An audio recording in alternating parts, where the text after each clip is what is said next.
اہل حدیث فرقہ کب بنا؟ یہ میری طرف سے سوال، وہ لوگ بھی کرتے ہیں۔ جواب یہ ہے، سوال اہل حدیث فرقہ کب بنا؟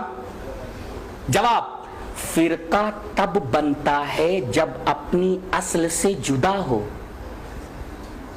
اہل الحدیث تو اپنی اصل سے کبھی جدا ہی نہیں ہوئے، جب سے حدیث ہے تب سے وہ۔ فرقہ جب بنتا ہے جب کوئی اپنی اصل سے جدا ہو جائے۔ یہیں پر وہ نقطہ حل ہوا کہ حضرت عثمان غنی نے یہ دوسری اذان کیوں جاری کی؟ بدعت ہے تو ہر بدعت گمراہی ہے، تو گویا کہ حضرت عثمان غنی بدعت کے مرتکب ہوئے۔ بدعت نہیں ہے، اذان کا مقصد تھا لوگوں کو نماز کے لیے بلانا۔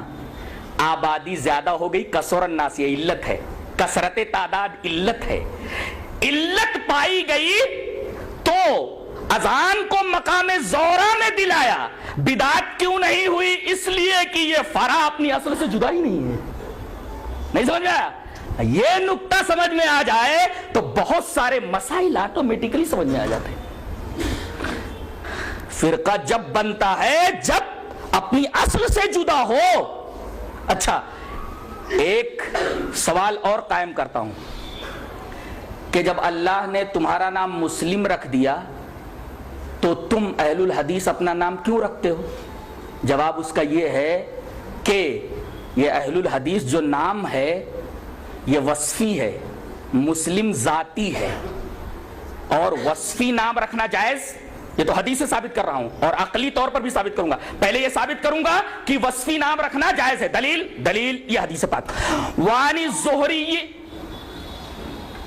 سمع محمد بن جبیر بن مطعم رضی اللہ تعالیٰ عنہ عن ابیہ قال ان النبی صلی اللہ علیہ وسلم قال انا محمد وانا احمد وانا الماحی الذی یمحى بی الکفر وانا الحاشر الذی یحشر الناس على عقبی وانا العاقب والعاقب الذی لیس بعدہ نبی، رواہ مسلم فی کتاب الفضائل۔ حضرت امام مسلم رحمہ اللہ اس حدیث پاک کو اسے کتاب الفضائل کے اندر لائیں۔ نبی کریم صلی اللہ علیہ وسلم نے ارشاد فرمایا، میرا ذاتی نام ایک محمد ایک احمد ہے، اور میرے کئی وصفی نام ہیں، ایک حاشر ہے، ایک عاقب ہے، ایک ماہی ہے، ایک رحیم ہے، وغیرہ وغیرہ۔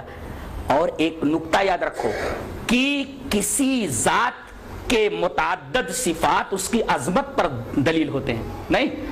قرآن حکیم کا مطالعہ کرنے والا طالب علم جانتا ہے کہ قیامت کے بے شمار نام ہیں، یوم التغابن، الواقعہ، الحاقہ، القارعہ، 50 کے قریب اس کے نام۔ ایک نام یوم التغابن، ہار جیت کا دن، 400 سے زیادہ، 400 سے زیادہ ہے، جیسا کہ حضرت فرما رہے ہیں۔ یوم التغابن اسی میں سے ہے، یوم التغابن، ہار جیت کا دن۔ ہار جیت کا دن، اس دن جنتی جیت جائیں گے، کافر ہار جائیں گے، اس وجہ سے اس دن کا نام یوم التغابن پڑا، ہار جیت کا دن۔ اور کیسی ہار؟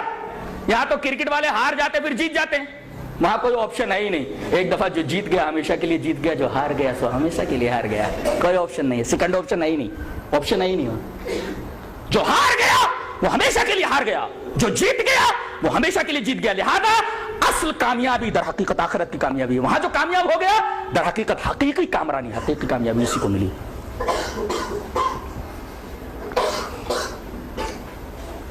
تو کسی چیز کے متعدد نام، متعدد اسما، اس کی متعدد صفات اس چیز کی، اس ذات کی عظمت کی دلیل ہوتے ہیں۔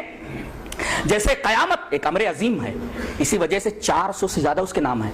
اور امام قرطبی رحمۃ اللہ علیہ نے یہ بات لکھی ہے کہ کسی چیز کے متعدد نام اور کسی چیز کی متعدد صفات اس کی عظمت شان کے اوپر دلیل ہوتی ہے۔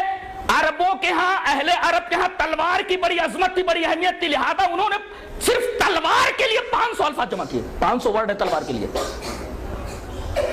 تلوار کے لیے کتنے ورڈ ہیں؟ 500 الفاظ ہیں صرف تلوار کے لیے۔ اتنی رچ لینگویج ہے یہ عربی، تلوار کے لیے صرف 500 ورڈ ہیں، 500 الفاظ ہیں، اتنی رچ لینگویج ہے۔ گویا کہ تلوار ان کے لیے بہت اہم تھی، لہذا اس کے نام بہت زیادہ۔ اسی وجہ سے اہل الحدیث کبھی اپنے آپ کو اہل الحدیث کہتے ہیں، کبھی اصحاب الحدیث کہتے ہیں، اور کبھی سلفی کہتے ہیں، اور کبھی محمدی کہتے ہیں۔ یہ بہت سارے نام، متعدد صفات در حقیقت اہل الحدیث کی ذات مسلم کے عظمت کے اوپر دلیل ہے۔ اس وجہ سے انہوں نے کئی نام رکھ لیے. اچھا مسلم نام اللہ نے رکھ دیا تو آپ نے وصفی نام کیوں رکھا؟ اس لیے کہ حدیث سے ثابت ہے وصفی نام رکھنا، جیسا کہ نبی کریم صلی اللہ علیہ وسلم کے ذاتی نام بتائے گئے اور اس کے بعد آپ نے اپنے وصفی نام بتائے، تو وصفی نام رکھنا جائز ہوا. اب منطقی دلیل یہ کہ اگر ذاتی نام کوئی ہے اور اگر وصفی نام رکھا جائے تو یہ جو وصفی نام ہے یہ ذاتی نام کا معرف ہو، مقسم نہ ہو. لفظ یاد رکھا جائے، ذاتی نام کا معرف ہو، مقسم نہ ہو، تعریف کرنے والا ہو، وضاحت کرنے والا ہو اور اس کی وضاحت کرنے والا ہو، تقسیم کرنے والا نہ ہو. اب بتائیے اسلام از اکول ٹو اہل الحدیث، درست ہے کہ نہیں؟ اس لیے کہ اسلام نام ہے قرآن و حدیث کا، قرآن و حدیث سے جو کچھ باہر ہے وہ اسلام ہے ہی نہیں، لہذا اسلام از اکول ٹو اہل الحدیث. اور اسلام از اکول ٹو اہل الحدیث اور مسلم از اکول ٹو اہل الحدیث، تو اہل الحدیث جو نام ہے ذاتی نام کا معرف ہے، ممیز ہے، مقسم نہیں ہے. اگر حنفی اور شافعی رکھ دیا جائے تو یہ مقسم ہے، لہذا اہل الحدیث رکھنا درست ہے اور کسی شخصیت کی طرف انتساب کر کے نام رکھنا درست نہیں، اس لیے کہ وہ مقسم ہے، تقسیم کرنے والا ہے، معرف اور ممیز نہیں ہے. کیا یہ نام صحابہ کرام رضوان اللہ تعالی علیہم اجمعین کے زمانے میں بھی تھا؟ جی ہاں تھا. دلیل یہ اثر وعن الشعبی قال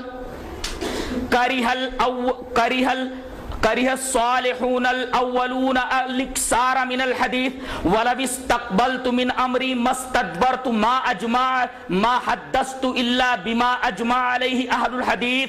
تذکرۃ الحفاظ قال الحاکم فی ترجمۃ الشیبی، امام عامر شیبی کے ترجمے میں یہ نقل ہے اور تذکرۃ الحفاظ میں قول موجود ہے.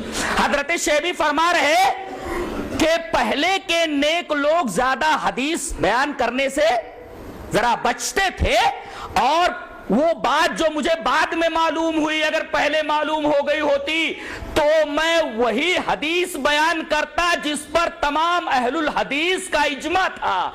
اور یہ شیبی کون ہے؟ اوپر کسی کا اجماع، اتنے لوگوں کی تعداد حیرت انگیز ہے.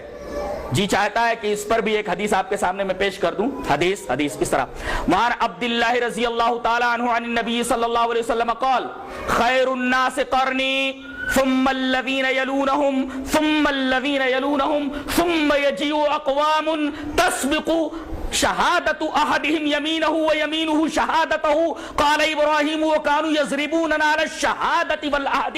رواہ البخاری فی کتاب الشہادات. حضرت امام بخاری رحمہ اللہ اس حدیث پاک کو ایسے کتاب الشہادات کے اندر لائے. راوی حضرت عبداللہ بن مسعود ہیں. حضرت عبداللہ بن مسعود فرماتے ہیں کہ جناب محمد رسول اللہ صلی اللہ علیہ وسلم نے ارشاد فرمایا سب سے بہترین زمانہ میرا زمانہ جب تک آپ حیات ہیں. اب آپ کے زمانے کے بعد کون سا زمانہ بچتا ہے؟ صحابہ کرام کا.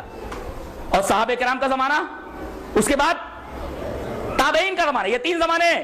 خیر الناس قرنی، یہ میرا زمانہ. ثم الذین یلونہم، پھر اس زمانے سے جو لوگ منسلک صحابہ.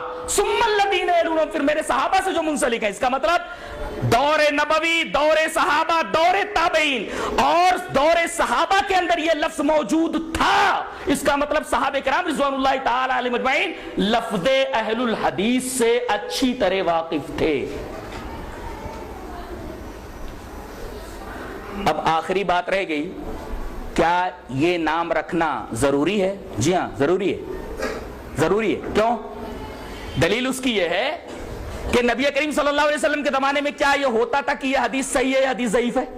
رسول اللہ صلی اللہ علیہ وسلم کوئی بات کہہ رہے، کوئی حدیث بیان کر رہے تو اس کا مطلب یہ تھا کہ جو کچھ آپ بیان کر رہے ہیں وہ سب صحیح ہے. آپ یہ تھوڑی کہتے تھے کہ یہ بیان کر رہا ہوں یہ حدیث صحیح ہے حدیث ضعیف ہے. اور صحابہ کرام بھی یہ نہیں کہتے تھے کہ یہ حدیث صحیح ہے حدیث ضعیف ہے. اچھا بعد میں جب صحیح حدیثوں کے اندر ضعیف حدیث گھس گئی تو فقہاء نے، محدثین نے کہنا شروع کر دیا کہ یہ حدیث صحیح ہے حدیث ضعیف ہے، تاکہ معلوم ہو جائے کہ صحیح حدیث کیا ہے ضعیف حدیث کیا ہے، تاکہ لوگ ضعیف حدیثوں کو چھوڑ کر کے جو انسانوں نے گڑھ لی تھی نبی کریم صلی اللہ علیہ وسلم کی حدیث کے اوپر آ جائیں. تو آج پہلے مسلمانوں کے مقابلے میں صرف کافر تھے تو اور نام رکھنے کی ضرورت نہیں تھی، لیکن آگے چل کر کے جب بدعتیں پھیلی تو مسلم کے ساتھ ساتھ اہل السنہ نام رکھا گیا بدعتیوں کے خلاف، اور سنت کا پتہ چونکہ حدیث سے چلتا تھا لہذا اہل الحدیث انہوں نے نام رکھا، اس لیے کہ اہل السنہ ہو ہی نہیں سکتا کوئی جب تک کہ اہل الحدیث نہ ہو، اس لیے کہ سنتوں کا پتہ حدیث ہی سے چلتا ہے۔ کوئی سنت ڈھونڈنی ہو تو آپ کہاں ڈھونڈیں گے؟ حدیث ہی کے اندر تو ڈھونڈیں گے۔ اس کا مطلب اگر کسی نے کہہ دیا اہل الحدیث تو اہل القرآن بھی ہو گیا، اہل السنہ بھی ہو گیا، محمدی بھی ہو گیا، سلفی بھی ہو گیا، سب کچھ ہو گیا۔ یہ لفظ اہل الحدیث بہت جامع ہے، یہ در حقیقت ممیز ہے دیگر تمام ان فرقوں کے مقابلے میں جو اپنی خواہشات اور اپنی اہوا، اپنے آراء، اپنے خیالات فاسدہ اور اپنی افکار قاصدہ کے اوپر قائم ہیں۔ ان سے تمیز دینے کے لیے یہ نام رکھنا ضروری ہو گیا ہے، جیسے کہ محدثین کے اوپر یہ ضروری تھا کہ بتائیں کہ یہ حدیث صحیح ہے، یہ حدیث ضعیف ہے، تاکہ لوگ صحیح اور ضعیف کے درمیان فرق کر کے تمیز کر کے حدیث سے صحیح کے اوپر عمل کریں۔ ایسے ہی ضروری ہے کہ لوگ یہ نام رکھیں۔ آج لوگ کہتے ہیں کہ یہ نام در حقیقت ایک فرقہ ہے۔ بہت غور سے سنو، لے کر جاؤ، آج یہاں سے لے کر کیا جاؤ گے؟ یہ آخری بات۔ ایک صاحب نے کہا کہ 4 ہی تو فرقے ہیں، یہ 5واں کہاں سے آیا؟ میں نے کہا کہ 4 فرقے کون سے؟ بولے کہ ایک سمندر ہے۔ بولے ہاں سمندر ہے، اس سے 4 نہریں نکلی، تو پانی تو وہی ہے، پانی تو وہی ہے۔ ایک سمندر ہے، 4 نہریں نکلی، امام ابو حنیفہ رحمۃ اللہ علیہ کی نہر، امام شافعی کی نہر، امام مالک کی نہر، امام احمد، 4 نہریں نکلی، یہ 5واں کہاں سے آیا؟ میں نے کہا 5واں وہی سمندر ہے۔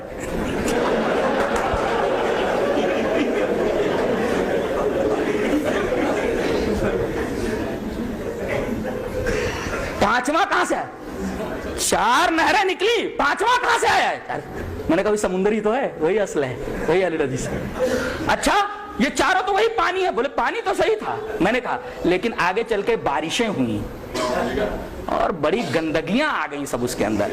اب اگر صحیح پانی اور صاف و شفاف پانی پینا تو سمندر کی طرف رجوع کرنا ضروری ہے۔ اب وہ آیت کریمہ پڑھ لو، تقریر کا اختتام۔ یا ایھا الذین آمنوا اطیعوا اللہ واطیعوا الرسول واولی الامر منکم فإن تنازعتم فی شیء فردوہ الی اللہ۔ اگر پانی گدلا ہو جائے تو گدلے پانی کو چھوڑ دیا جاتا ہے، ڈائریکٹ کنویں کی طرف، اصل کی طرف رجوع کیا جاتا ہے۔ وہی مطلب ہے فَإِن تَنَازَعْتُمْ فِي شَيْءٍ فَرُدُّوهُ إِلَى اللَّهِ وَالرَّسُولِ۔ اللہ تبارک و تعالی ہمیں نیک عمل اور اچھی سمجھ کی توفیق عطا فرمائے۔ وآخر دعوانا الحمد للہ رب العالمین۔